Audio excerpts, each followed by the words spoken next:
Hello, everyone, and welcome back to the Talking with Apes podcast. This week, it is our 21st episodes, and we are continuing our little mini-series about workers' rights. Last week, we tackled the issue of working from home, and this week, we follow that up with the 4-day work week. So, let's take it away. Where's my 4-day working week? I'm tired of working 5 days a week. You realize how little Saturday and Sunday is? Okay, we have strong opinions. On our podcast, I think we can agree that we would like to work less, and I have never worked for a company. But you have studied full time. Yes. And I think even like for students, it's even more intense. You usually study on Saturday too. Saturday, Sunday. Most holidays is like preparation for it's exams. More than 40 hours a week. Probably. If you're doing full-time, but I split my last year, so it was a bit better, which also gave me the possibility to do much more interesting work, I think. For some context, I personally work for 40 hours a week, full-time job. I think I do too, but I think Tom does honestly too. You don't count the hours. Nobody counts the hours in a VZ3. Non-profit sector, yay. But maybe, because actually you do immediately mention something, but maybe this is good to clarify, because there are at least two ideas of a 4-day work week. And I think for the purposes of this episode, we are going to be talking about, 4 days of work, same productivity expected. Yes. 5 days of same pay wage. Offered. Same pay offered. Because there's also the idea that you just take the hours of the 5th day and move them in the other ones, which gives you like 10-hour work days for the other ones. And that's not really what we're talking about. That's really a different subject. Yes. And that's more applicable really in like more traditional workspaces like factories. I've heard one of my friends working in Sweden, he works as a person in welding. Mm-hmm. So their factory offered, hey, if you want to do like 4 days, 10 hours a day, go for it. We don't care. But that's like more flexible working, and we're talking about like a reduction of work hours. So that's something important to clarify. We are talking about less work hours. Yeah. So, I think it's also an interesting topic to discuss the other aspect of it, but I think it really depends on the sector indeed. And if we focus in on white collar jobs. We're not going to focus on white collar jobs, but we are going to talk in the context of reducing the working week hours. Yes. The 40 hours work week is the result of labor movements. Like if we want to start with some history, it used to be factories. First it was farmers. Most of the people were working as farmers. Then the Industrial Revolution came along, blah, blah, blah. Exploitation happened. Lovely, we put children in coal mines. We made them work 12 hours. Machines. Yeah. Finally, children being useful. Weirdly enough, when you make people not sleep but only work, stuff goes wrong. People die, machines. There was shitty practices. There was the business owners would even rig the hour, the clocks. Yeah. It was really bad. So the labor movements, through a lot of activism and through a lot of work and through a lot of fights, strikes, eventually managed to limit the working week to 40 hours a week.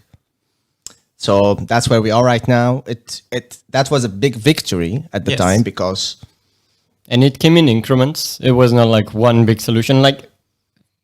First concepts got cemented in law, but bargaining power wasn't strong enough to make them hard. It also started with limiting the hours a day. And then later the concept of a weekend was invented of 5 days a week instead of... What is it, the concept? Just that 888, so 8 hours of leisure, 8 hours of sleep, 8 hours of work for 5 days a week.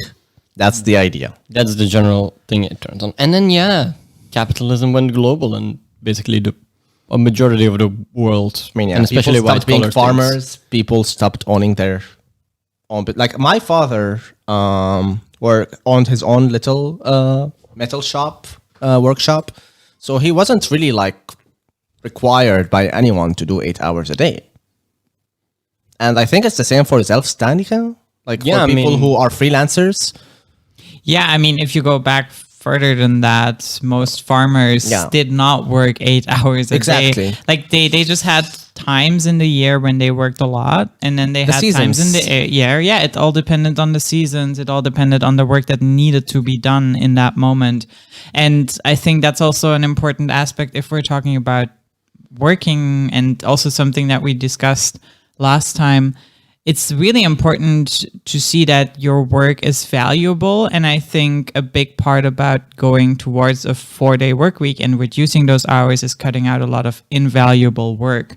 The farmer sees that the hours that he spends are valuable, and that's why he doesn't work when there's no work to be done. When you say invaluable work, you mean not valuable. Bullshit work, like The non-work, yeah. like having a meeting for 5 hours about whether you should like change the name of your company, even though that's nothing that concerns your department. Like, Yeah, if we want to get right into it, like the experiments that have been done, so like in Iceland and in like some Scandinavian countries, have been like one of the things that we just heard about was trying to do the 4 days working week through cutting off all of the extra things, the meetings, the unimportant tasks, and just focusing on the normal tasks. And that's one way of doing it. yeah. The interesting thing is that those experiments find that there seems to be a reoccurring thing happening. I'm not going to speak in too much in facts because I think there hasn't been like an overarching study on the various experiments, but from what we saw come back time and time again, it works very well in, or it has a one effect in administrative jobs, in white collar jobs, and another one in more like labor, like very physical jobs. Yeah. So what Nursing homes, doctors, they bus actually drivers. it doesn't increase productivity in those sectors, or it doesn't improve it doesn't decrease costs. It's straight up, you have to hire more people. Because it's not like doctors are doing a lot of non-work at the moment. Probably they would benefit from having a day off. Probably their happiness would increase, etc., and they might do their job a bit better. But you still need around the clock people present at like an emergency You have a very service simple in example too of hospital. public transport, for example. It runs well. on Saturday and Sunday. Yeah. How do you do that? Well, you hire more people. Is that profitable? No, it costs more to do that because you Exactly. give people more time off. And then, but then on the other side, you have the one where it is more the ideal capitalistic situation where boss and worker agree. Because administrative jobs do tend to have a lot of bullshit non-work crammed into them with this 9 to 5 mentality, being at the office, being present, even though there's nothing to do at the moment.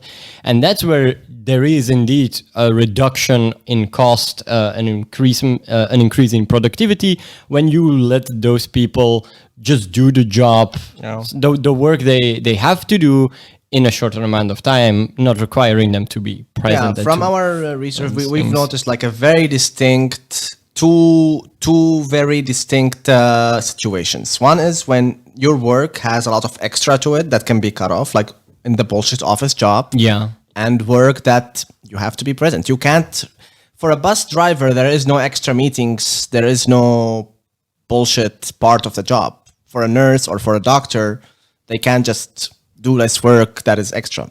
Yeah. Also, if you work in a restaurant, if you're a waiter, right? Yeah. You're either waiting tables or you're not, and you can't just speed it up and do more tables in like less hours. That's just a fact. Okay, so let's tackle first the one with the office jobs. On risk of being a bit self-interested here. That's my job. I work in IT.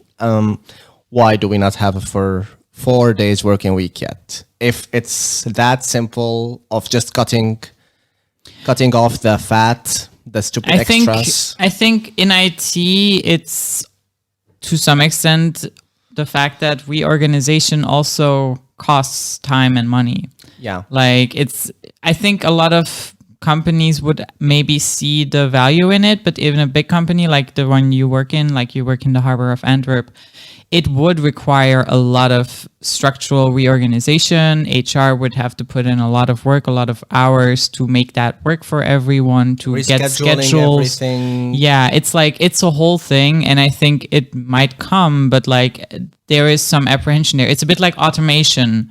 Yes, it's very cool once it's installed and once it works and once you have educated the staff to use it, but it can take a while. Short term wise, we don't want to do it. Exactly. Yeah. And there's some resistance. Contrary to what, is always like you portrayed, capitalists don't necessarily want just immediately change everything in their company because they might think it saves some money. There's still a lot of like, because it's more based, I think, also to a certain extent on mistrust of their workforce. Yeah. Because like, are they still going to be as productive when they do this? There's a little bit of like that. I mean, take working from home. That is a driving We've factor. talked about it last week. Like, if it wasn't for the pandemic, they were forced to experiment. Yeah, and in this on this topic as well, like we see a lot of the experiments are spearheaded by governments compensating wages. And they testing it in their like public departments, for example. In the Iceland, entire it was the Iceland government thing. department. Yeah. And there is a list of 100. Like I find one list of like 150 companies. It's mostly tech companies and consultancy, like the white collar sector. And I mean, guess who is in that list? It's you really want us to guess? It's a company we all love. I mean, I know Google? because he told me about it. Close. Amazon is in it. Oh. So yeah, but I doubt it's for the people in the not for big the greater warehouses. good. No, It's not. And also, one of the points that is actually pretty interesting is, okay, we as like a society, if we work a bit less, is that gonna hurt us in the way? Is that gonna create any scarcity? I think that's important to point out that it's not. We have more than enough. We produce enough, and we would still produce enough if we work less. We have also automation, which is something that is, that's a whole new topic in this regard, right? Because automation can replace that is actually people pretty to some important extent. because, like, in the current capitalistic way of looking at things, you're not really like into automation because it costs money. It's like you as a worker too, as a laborer, you're afraid of losing your job, so you're afraid of automation. But in a system where you still get to keep working, you get your basic stuff, you get your pay fully. Like, take it to its logical conclusion. I think the 4 days working week, at least in a socialist context or a left-leaning context, is a step towards less work in general. Even the 3 days working week, a 2 days working week. I think where automation and robotics and stuff also come in very interestingly is when you look at those blue collar jobs, because yes, you can't speed up waiting tables, but you can get a robot who will clean the restaurant after you're done, and you definitely. gain 3 hours. Exactly. I mean, in factories, it is very, like, I've looked into it. Automation at factories is like already a big deal. Of like, most of the workers is just operating machinery. This machinery can be automated also using software, but it's too much trouble right now. You also have the labor movements, like the unions, pushing very heavily against that, which I get from a blue collar. And that's a historical trend. Like when steam-powered weaving machines came, for example, to name a very local that's a very classic example. Yeah, when they came to Flanders, a lot of workers attacked those things because they were taking jobs. Obviously, if you need a wage to survive, if you live in a society which constantly threatens you, work or else starve, lose your home, all these things, then you are. It is a big mentality shift. So you either look at things in the lenses of, okay, like unemployment is bad and that's it. There is no universal basic income. There is no guarantee of survivorship. In that case, you will always hate automation. Always. But if you look at it from the lenses of, okay, we will still offer you your full pay. We will still offer you your health care. We will still offer you your house and food. Then working Hell less. yeah, bring in that machine. Yeah, I mean, I think we see it already in household. Like, for example, I talked to a woman the other day. She has 4 children now, and she loves all the robots, all the things she can get for cleaning, because otherwise this wouldn't be possible for her to do. And I think, like, also the amount of housework, I read an article the other day, went down with 18 hours a day because of things like a washing machine, fridge, Yeah, of mostly, course. and the dishwasher. Like, that's like so much time gained. And yeah, It's weird. It would we be do weird. embrace it if we see that it only brings us benefits. It is not like a human nature to mistrust or not want machinery to exactly. replace us, because we obviously love it in the situations you just mentioned. Yeah. The only problem is the threat of starvation, basically, and homelessness. Yeah. If you don't get a job, you won't get your money. Yeah. And that's one of the important things. Like, eventually, if you take it like the whole forward, like, to go back to the point, the 4 days working week is, do you look at it as an amendment to capitalism as we have it right now, or do you look at it as a first step towards maybe something that is radically different? But see, that's the interesting thing, because I think the paradigm dynamic, excuse me, is very important. But the automation thought, or at least the promise of automation to a public, is not is not solely a leftist thing. It's been widely used, because there's like people like Benjamin Franklin, John Stuart Mill, and even Nixon promised, like, oh, we'll have to in the future we'll have to work like 4 days a week or even less. I mean, as a factory owner, if you, what would you prefer? Would you prefer to pay these fucking workers forever, or would you rather invest one time in this robot and that's it? Not to get like a very base, like, this is a gross oversimplification of the issue. But the capitalist point of view is to, okay, this is eventually gonna cut costs. That's it. Yeah. You make your investment back. Wages are still the biggest investment in any industry. Yeah. It's the biggest cost, you mean? Yeah, the biggest cost, sorry. Yeah. Paying people is a lot, especially in a more benefits-oriented economy like Belgium. They have to offer you healthcare. They have to offer you a lot of things. Yeah. And I mean, they don't have to offer you healthcare. they don't? All right, that's government provided, right? Sorry. Yeah. It's different. But anyways, They have to offer you a decent minimum wage that you can live off of. They have to provide a lot of pension, like savings, etc., etc. Their wages are expensive. That's why a lot of people move things overseas, right? Like, that's also an issue when it comes to these things. Like, do we install automation to take over jobs, or do we hire a couple of Indians and we pay it very low wages? Yeah, them. Pay Well, it. Pay us. Pay the Indians €2. Okay, so like from the capitalist point of view, when it comes to white collar, when it comes to blue collar jobs, factory jobs, bus drivers, it's usually, they're usually pretty much meh, because this is at worst from the capitalist point of view is, I have to hire more people, which means more costs. Labor, again, big cost in any industry. Hence, and in the white collar section, it's like, best case scenario, I get to have maybe an increase in profit long-term wise, but short-term wise, I have to invest in a lot of time of changing things right now. But chances exist. Have to, we pay them less, but they work more efficiently. And more efficient work. And like Tom said, it's worth noting, it's never the capitalists initiating. It's always the government initiating, and usually like a pretty progressive-leaning government. But you did mention Amazon. So how is it with Amazon? Did they just is it their research department? Why did they initiate the list that? is all for the consultancy jobs, the tech jobs. So the experiments tend to also be in those sectors. Again, when they are in the more blue-collar sectors, tends to be government experiments, etc. I mean, it's also, of course, disregarding making more profits with these programs. I think a big incentive for companies to do it is also retaining talent, like lowering turnover.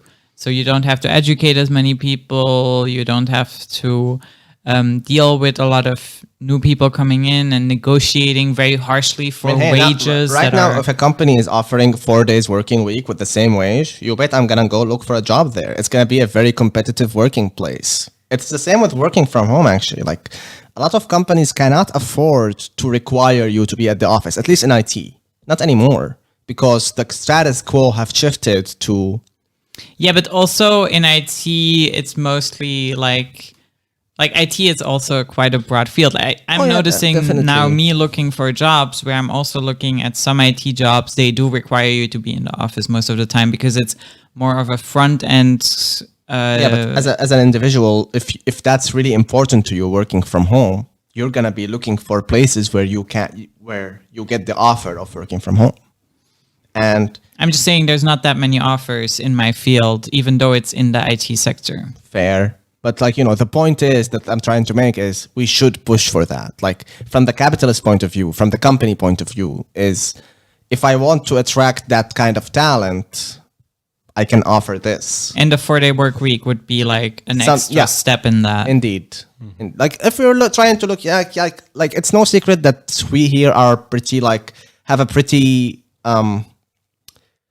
what's the word? Anti-capitalist approach to things. Scandalous. Yeah, but let's look at it from because we have to acknowledge that we live in a pretty capitalistic society. Our governments in Western Europe, let's say, are at best centrist. Yeah. At worst, right-wing, very commercially focused. Yeah. So very much see you as a consumer. Neoliberals. Yeah. So we have to look at our own context, and I think it's worth talking about. And I still it makes me very uncomfortable that it's two literally separate issues when it comes to blue collar and white collar, because we could be fighting for 4 days working week in the white collar section. Yeah, but I think that's kind of the reason also why we pick in on it, or at least for me. The discussion heavily focuses at the moment, or is always at the office, at the administrative jobs, which that's fine, but the capitalists will talk about that because it helps them as well. So I think the focus, if it's required by law to work 4 days a week, of course you're not going to have different rules for factory and office. That's just straight up classism. Yes, but so fighting for a 4 days working week in the office will eventually also lead. But maybe there is a difference. The ideal shouldn't be to fight for something so specific as a 4-day work week. It should be to fight for a reduction in work hours in general. Towards this, nobody is obligated to work under the threat of but now you're starvation, etc. Abstractly speaking, I agree. I mean, food being a human right, etc. Universal basic income, having shelter. the freedom to choose how much and what kind of work they want to do. And I think that's the interesting thing to take as a goal, as a direction, the end goal. And then you can think of how do we get there and which steps make sense to get there. Yeah. And you would like to see a reduction in both of them. Then you are treating both equally, because you're not obsessed with just trying to increase profits in this one element.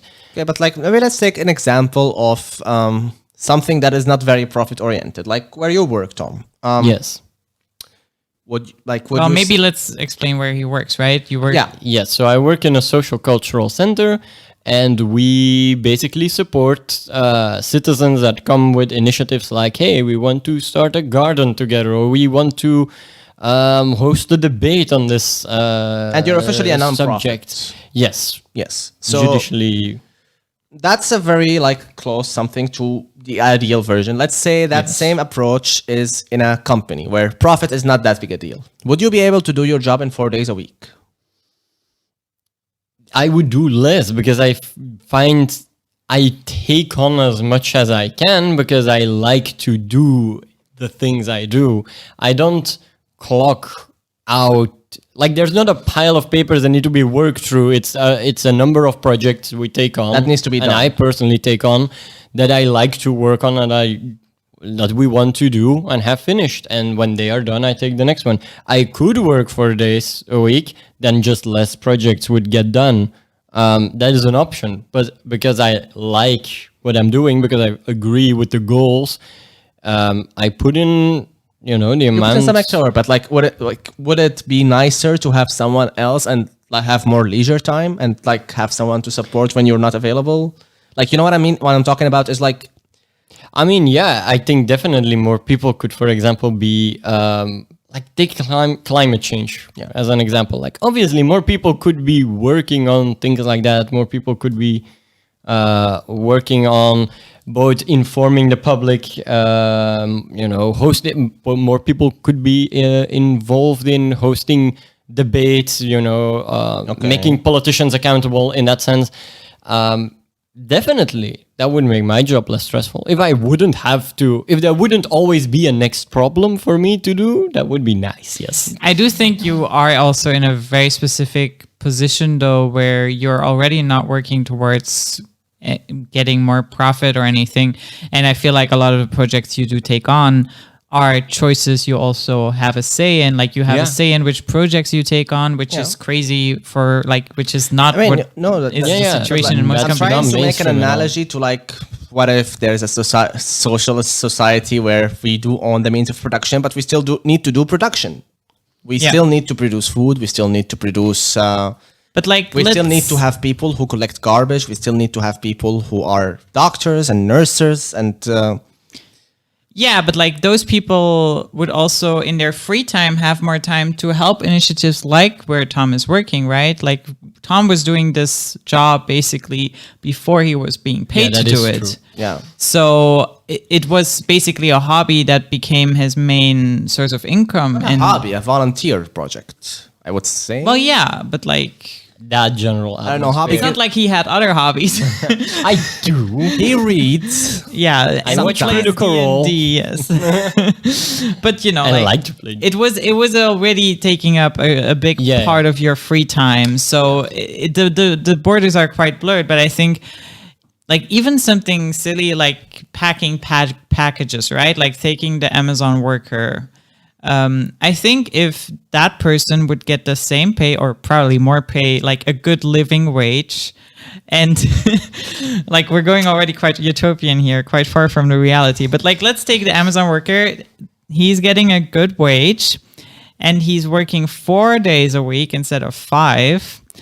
I think that he would probably see a lot more value in the work that he's doing because like he's not feeling shitty about the situation he's in, so he has more like on his individual level he'll be great. And like, but even like from Amazon's perspective, like are they still gonna get enough packages packaged? Well, I think that's where automation comes in for blue collar jobs. I don't see how it would work otherwise. That is fair, but like I do think considering, because I think we should consider the technology we already have. Like agriculture is a beautiful example of that, because compared to before the Industrial Revolution, etc., a extremely small percentage of our population provides all of us with food. Like the amount of people that are active in agriculture is a fraction of the workforce, and that used to be like 80% of the workforce, like industrial times. Way more. Exactly, yeah. So there is not that much work that is necessary, to survive for all of us to have food, water, and then the other work we want to, because we like computers, want to thrive as humanity, as a civilization. All the stuff we like stuff. We like stuff, and it's, it's usually like you get that argument of but under a not capitalistic society, nobody will want to work in IT, but they will want to, because as you have described many times, you kind of like to puzzle with code. You like to find. I would like to point out Wikipedia. I would like to point out a million open source free projects out there that basically make the world run. Like your Android phone that you're listening to, you're listening to podcasts on that phone. That is a distro of Linux. Linux is a free software, free operating system that that makes no money, and it was started by just a good person in Finland, I think, Linus. Yeah. So, and if you think those are like the tech, like hipster people with their weird ideas, I mean, I don't think of like, obviously there are people that like to build, like for example, buildings and bridges, like they like construction. Now imagine those people when they could choose their own boss, when they have a say in actually which jobs they take on, how much they all get paid themselves. And they have enough leisure time to de-stress. Yeah. And again, like even the Amazon worker will enjoy that he can order packages online. So he will like be happy that exists and not feel shitty. We like stuff. I like getting my stuff delivered. We all do, I think. And let's be a bit pessimistic. Imagine nobody likes the actual job of like moving those stupid little boxes in a warehouse. Okay. We can choose as a society to say, okay, but we want a delivery system because that would make our society better and we would all enjoy that. So maybe we give a financial incentive to those people, where certainly the Amazon worker, because they would have a shitty job, would also like they're doing something that nobody wants to do. Most fun. It's like garbage collecting. It already has that sort of financial benefit. And then to it. they get the higher wage. Yeah. Instead of threatening people with starvation and homelessness, offer them a positive feedback. Offer them a reward for doing something that is a bit of a sacrificial role. Yeah. And weirdly, the garbage person then suddenly becomes one of the better paid people in society. Garbage collector. Not the garbage person. That is because in Dutch we say vuilman. Yeah. But that's not a very good word, to be honest. I mean, it's the garbage man, basically, is what we say in Dutch. You don't say like the Sandman. Yeah, like the Sandman. And the Milkman. That show is so gay, by the way. The Sandman review, next episode. We are tackling the most political things. I am a dream of the endless. Let's talk about his monarchical structure here. I mean, that dude is not a good socialist. Let me say that. He is basically a tyrant. Yeah, that's absolute monarchy for you. Yeah. Okay, let's get back to the waking world. Let's circle back.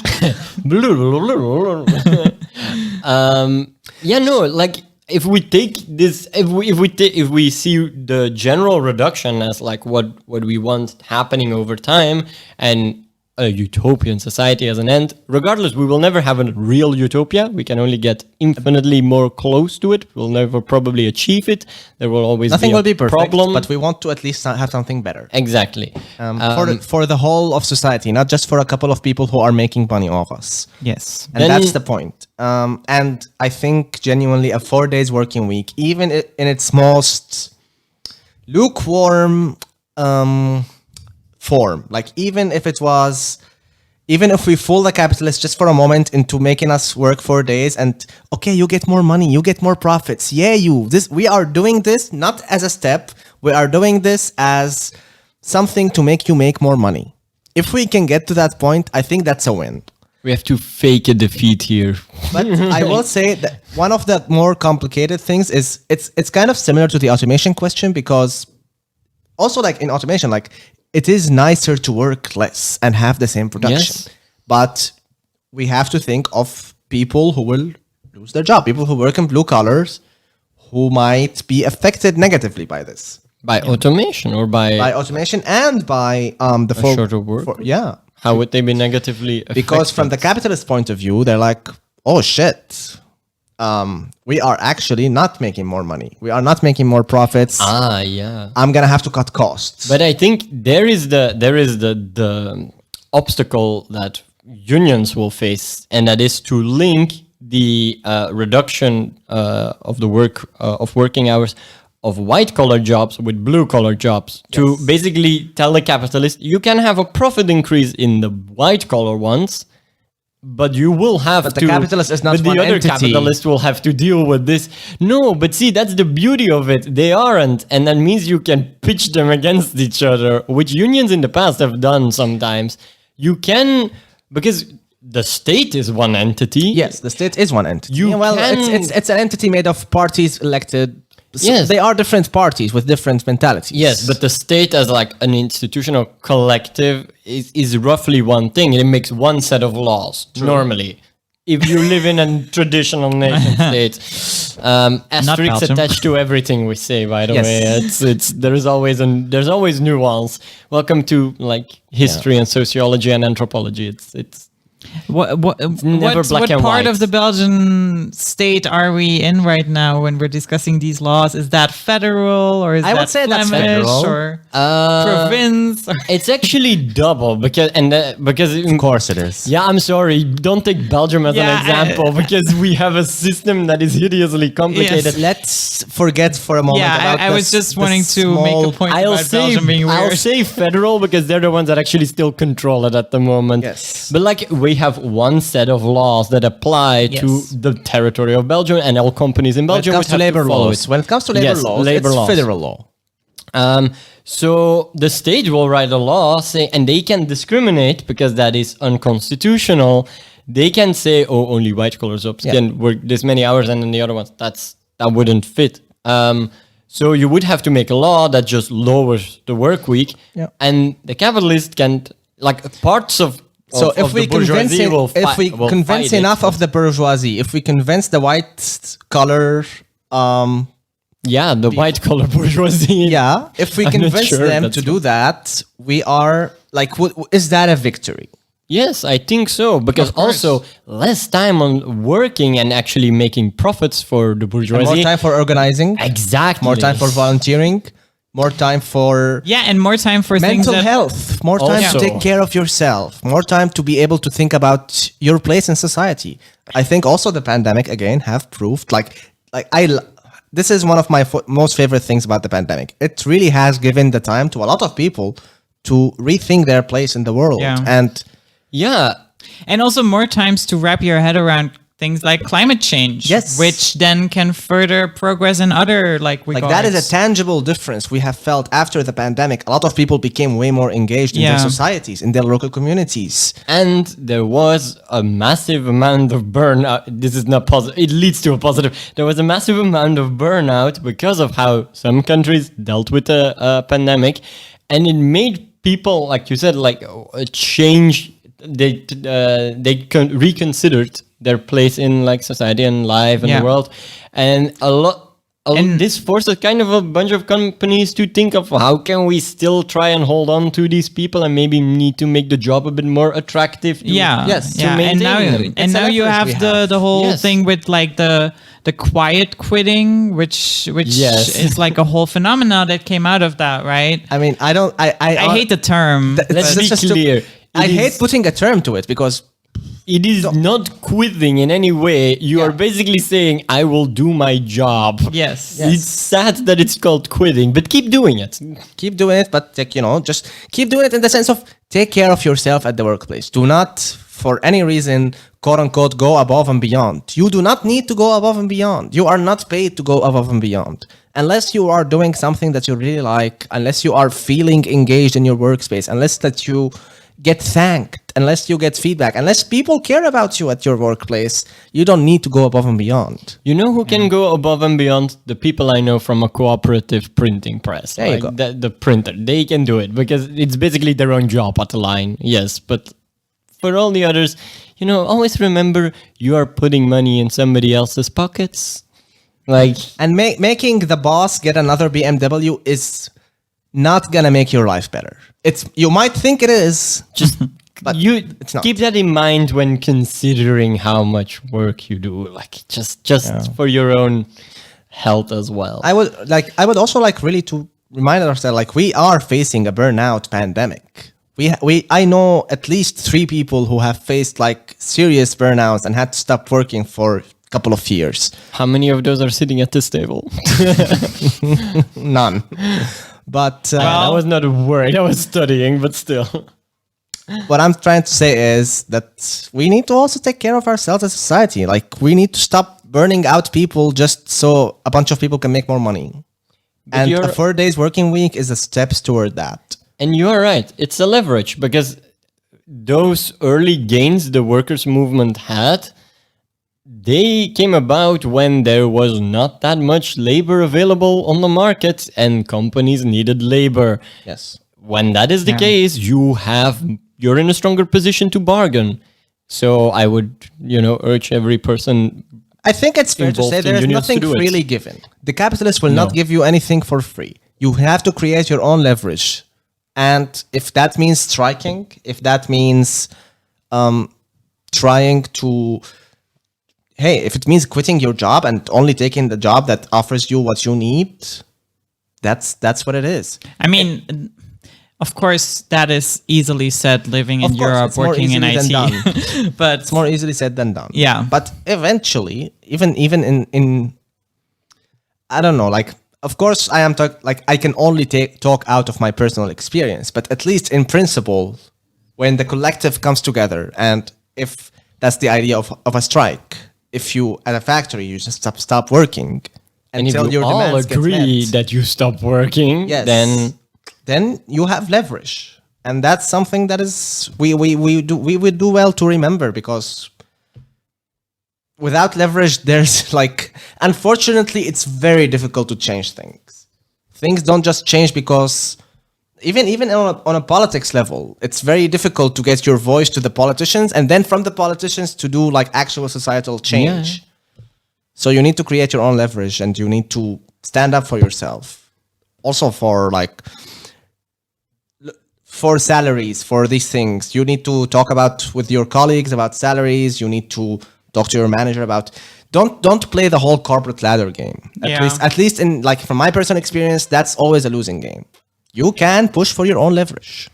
Yeah, I think also websites like Fishbowl and stuff are pretty good inventions where it's a website where you can go share your own wage, and then you can see other people, see what they earn, see what kind of fields they work in, and it helps to create more transparency in that field. And it can also make you maybe reconsider the company you're working for, and it puts pressure on companies to give fair wages. On your own individual level. Even if nothing changes, even if you don't get a better salary, as a society, you start breaking down these stupid things we have built. Like, for example, in Belgium, apparently it's taboo, quote unquote, to talk about your salary with your colleagues.